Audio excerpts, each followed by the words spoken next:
Sapa Vatajan Striyascha Swapurna Yakshana Kemana Rajana Yervarita.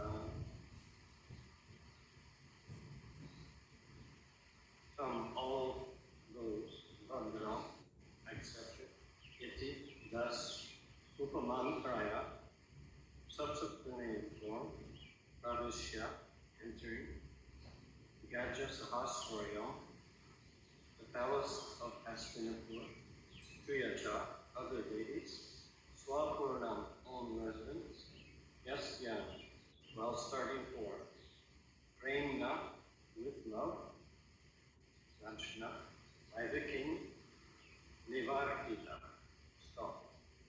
Thus accepting the prayers of Srimati Kunti Devi, the Lord subsequently informed other ladies of his departure by entering the palace of Hastinapur. But upon preparing to leave, he was stopped by King Yudhishthira, who implored him lovingly.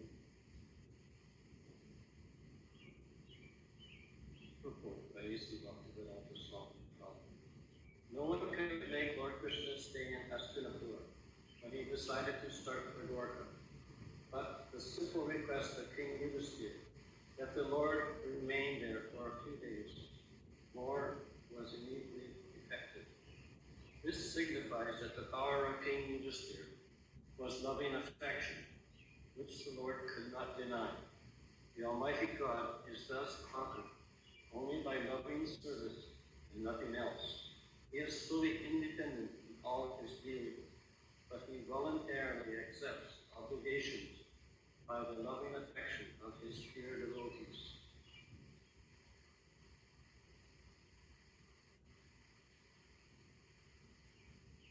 Thus accepting the prayers of Srimati Kunti Devi, the Lord subsequently informed other ladies of his departure by entering the palace of Hastinapur.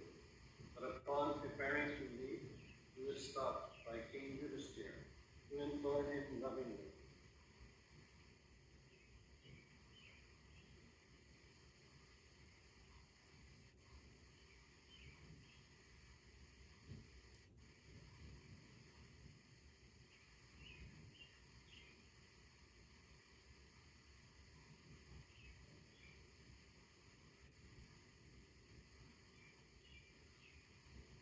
So, we see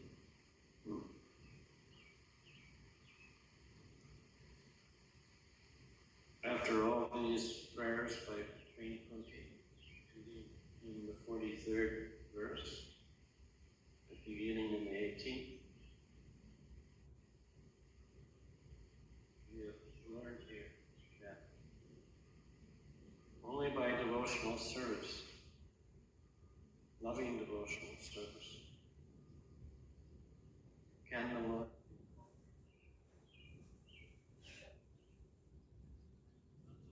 conquer, but control. Krishna was very much in love with his devotee, his pure devotees.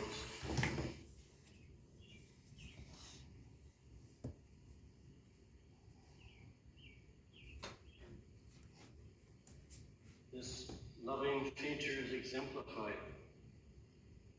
by the rendering of service. Service that one offers to the Lord without any expectation of gain, without any personal interest, without any personal material interest, which he corrected there.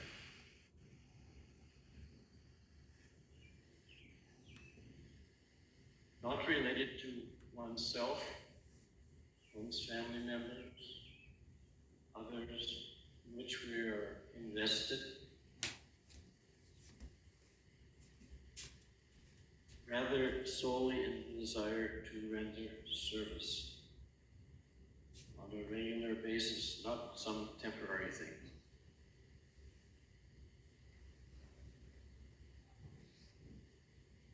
This is a feature that is not easily understood. In actuality, this is what the word love means. To do something without any expectation, and to do it at every moment, every second.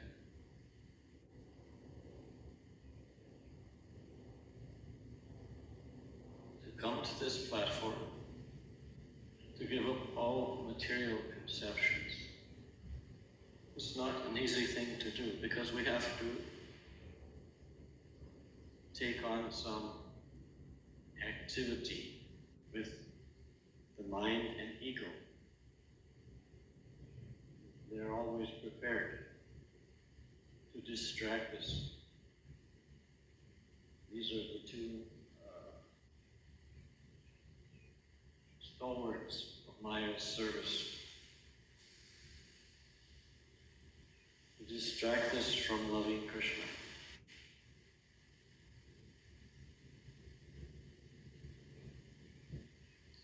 The purpose behind devotional service is to give up these two,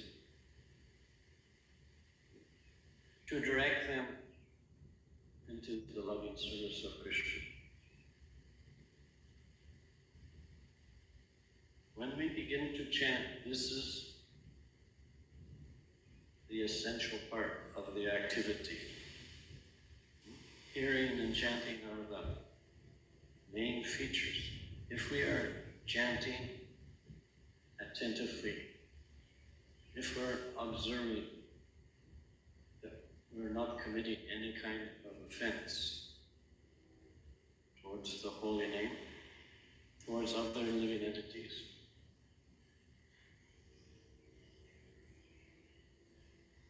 this is what pleases Krishna.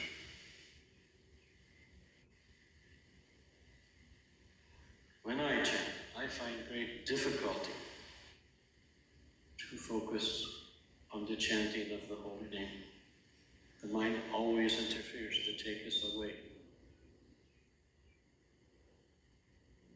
distract us, sometimes with an activity that appears to be Krishna conscious, but in all actuality is not.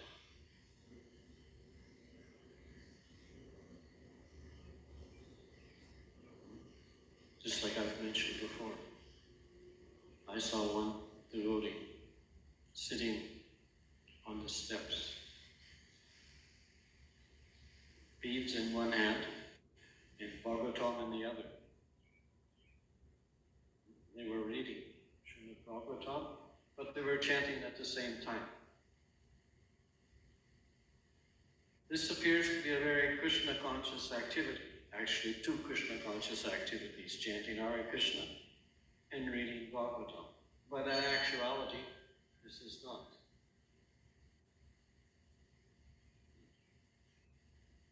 This is not a Krishna conscious activity. Because in essence, you're not really paying attention to anything.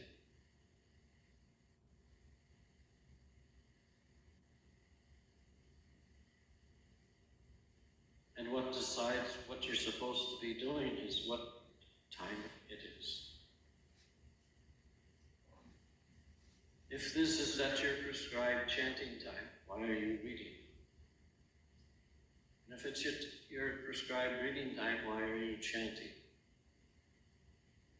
You should be absorbed in that prime activity. If you're chanting, you should be absorbed in the chanting, listening to the individual sounds of each utterance.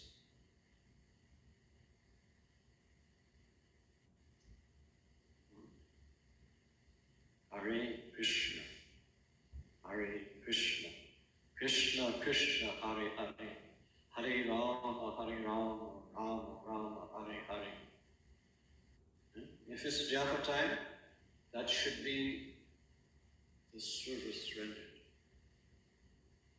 Your attention should be fully in it, not that you're reading the Bhagavatam. and vice versa. You should have prescribed times to do these two activities. Not that you try to squeeze them all into one time slot.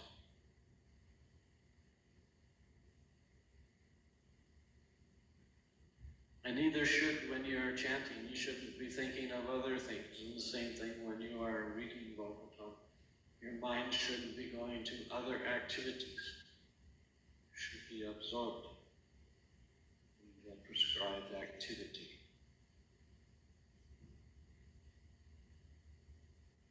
This means that when you're chanting the Maha Mantra, that means there's some vibration coming out of your mouth. Just like last week I mentioned, I had seen two people chanting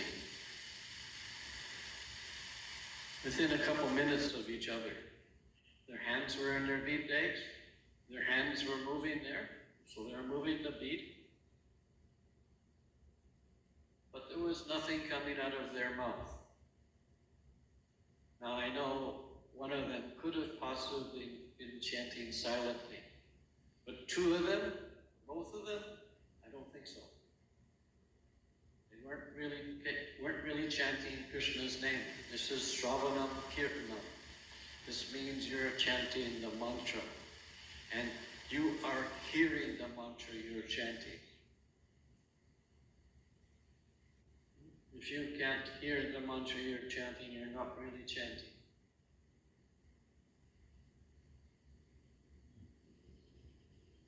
And this was just two chance occurrences within a short time frame. If you're chanting the mantra, some sound vibration must be coming out of your mouth. And it can't be said enough. And that's what we must be doing, because that is the practice. Loving service is exemplified by how you relate with Krishna.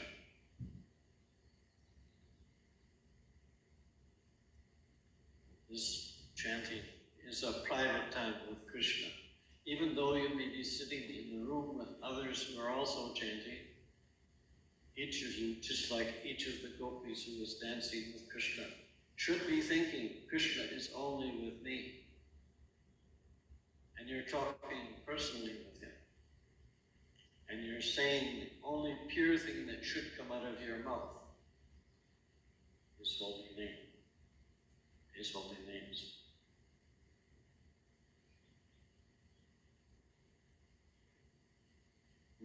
That is attentive, not mind wandering here or there.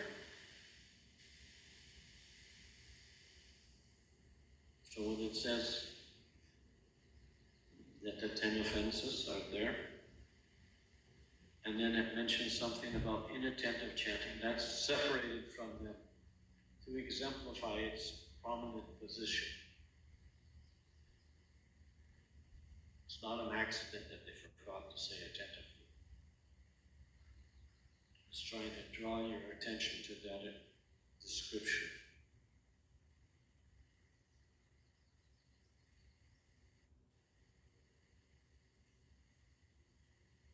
Prabhupada never wasted any words. All words had meaning. They weren't just haphazardly mentioned as if it was some forgetful nature. No, it's to draw prominence to. And sometimes he used a word that wasn't so commonly used, at least in the West. Only to draw attention would he do that. To focus our minds on a particular idea.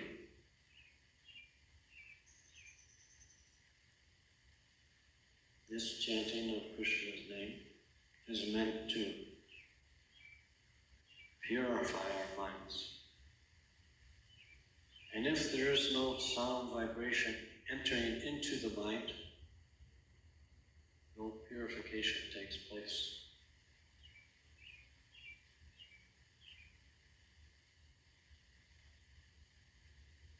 So this Krishna conscious activity of chanting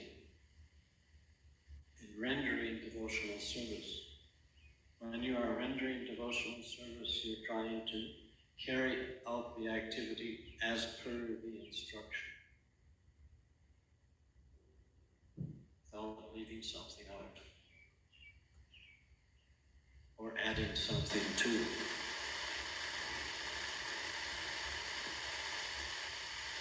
This is the main reason why the Acharya is present, or it's more important that you are carrying out the activity of the instruction he has given. This chanting of Krishna's holy name and the following activities one engages in are meant to absorb you in that holy name, are meant to exhibit your love of Krishna. You are engaged in this activity, rendering this service to the spiritual master and Krishna, and doing it to the best of your ability.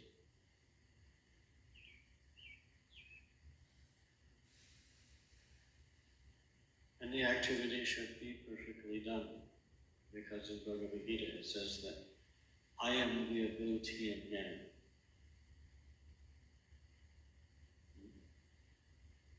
It's not that you are doing this activity.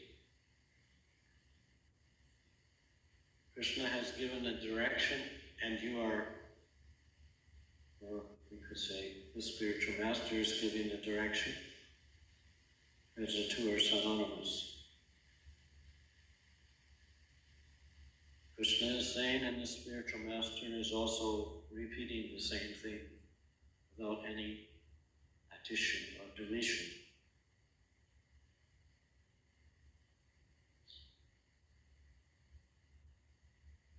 And you should be carrying out the activity as is directed.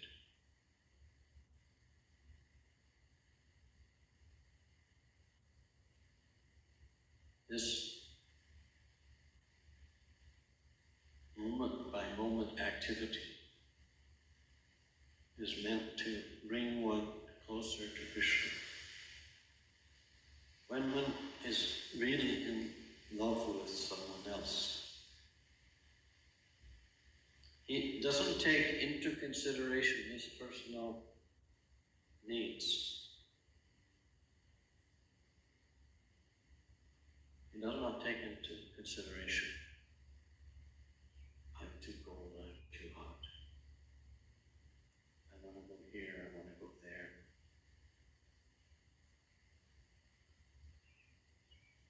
The example is given by Govinda, Lord Chaitanya's servant. In order to serve the Lord was sitting in the doorway and he would step over him to render service. But when it came time to leave, when the service was completed, Govinda just sat there.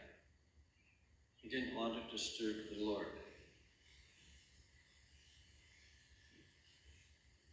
He would not step over the Lord for his own personal need, to go home,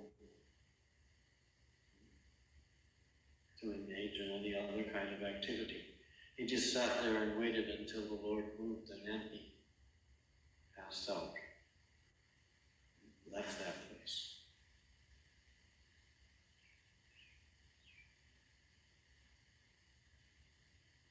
Within the scripture, there are so many examples of the Lord rendering service. Being rendered service, excuse me.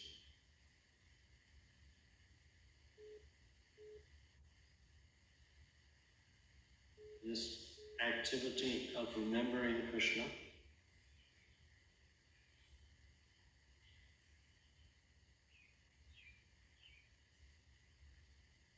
forgetting Krishna.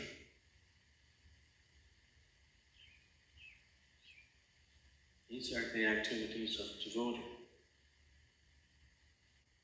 Others are quite often doing some kind of rendering some kind of service, but at the same time they're thinking of, I need to get this done quickly so that I can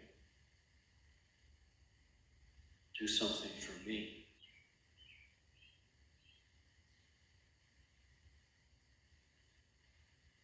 Something for my own benefit.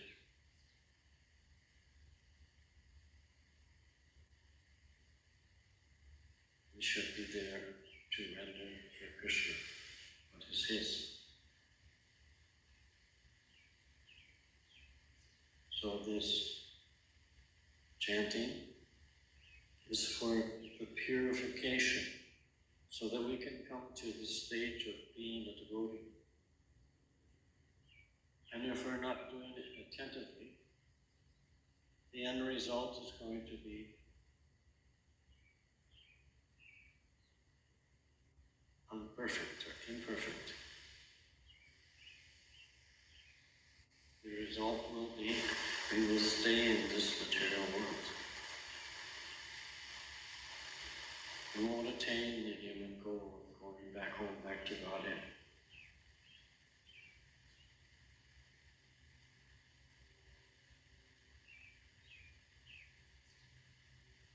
There should be no ulterior motive in the chanting of Krishna's name, in the rendering of service to Guru and Krishna.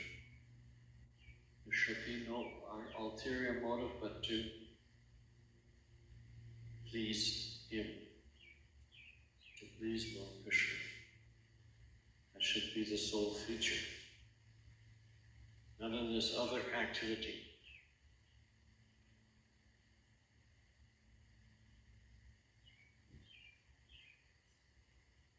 Our mind should be fully intent in remembering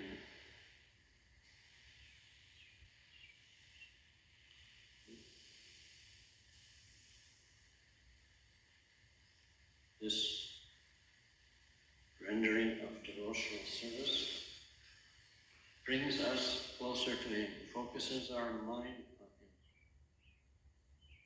so that we're always remembering him and never forgetting him. Now there can be so many examples given, but the simple feature is this unadulterated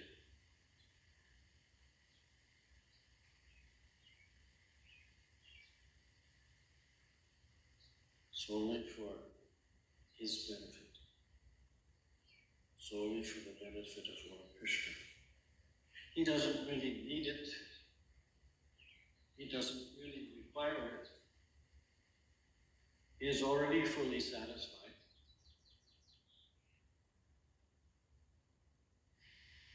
And in essence, you're doing it for the real you.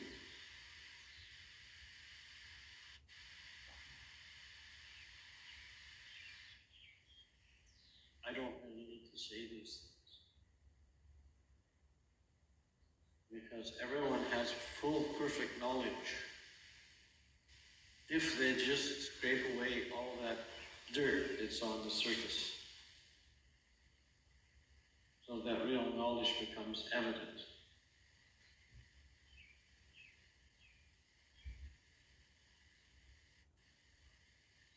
But we're too busy trying to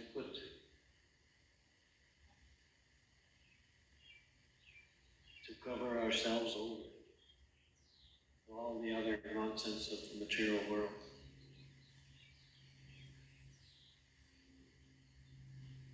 So the chanting of the holy name is the most prominent thing that is there. Rendering of service to Guru and Krishna is also very much there. And all other activities seem insignificant.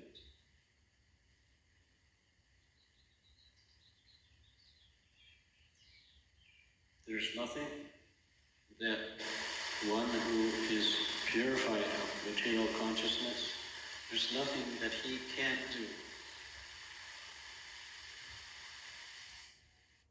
Because if it is Krishna's desire, he carries what we lack. He preserves what we have.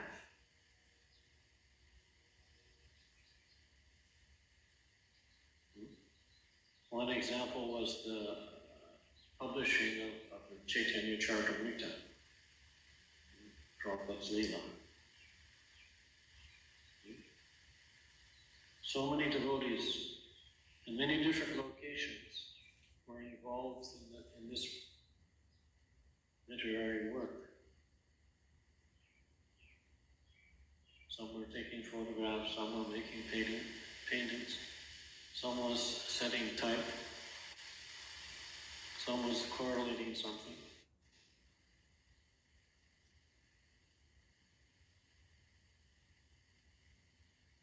Yet it all got done in a very short time. Much faster than it could possibly be done otherwise.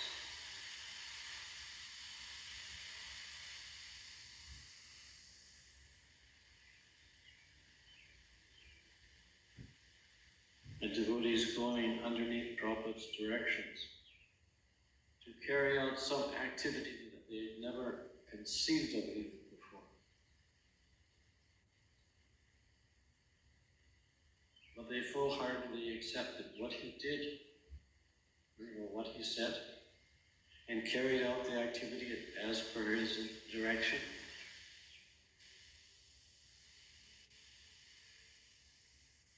Not really understanding the effect of what they were doing. Going to places they would have never gone to before.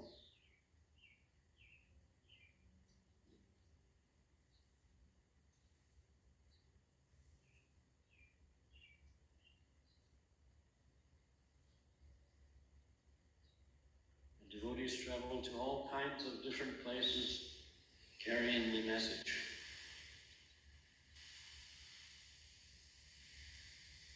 Into the Canadian Arctic. Two Mataji's went all the way to the mouth of the Mackenzie, the Stupidity, to the people they met there. And the same things happened in the arid lands of the Middle East, and also the fertile grounds there also.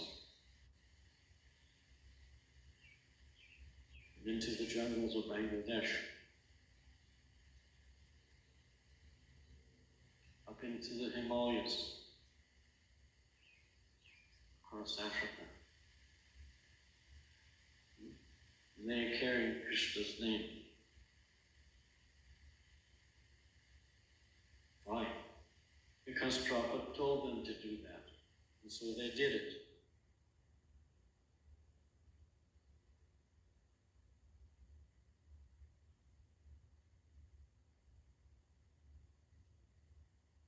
Because Prabhupada wished a particular activity that was carried out. Although sometimes Prabhupada wanted something done and the devotees would say, we can't do like you.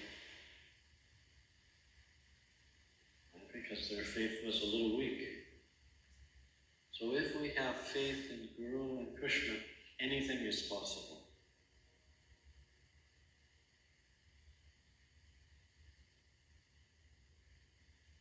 So it's 8:45. Are there any questions? There's no one in the temple room. Is there any questions from Zoom? Any comments? Oh, wait a minute. Is that you, Leela? You have a question? You're the only person that I can see in the temple room. There's nobody else here except Prabhupada and Krishna.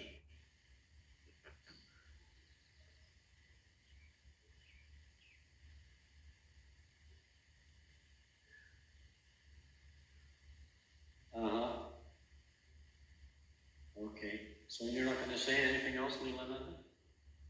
Okay, Manu, it's your turn. How did you know that I'm there? Okay, thank you. Thank you very much. One thing always, even I feel the mind, how much whatever you try to control, it becomes very, very tough to control it. Even though Brahma Muhurta we get up and do. How you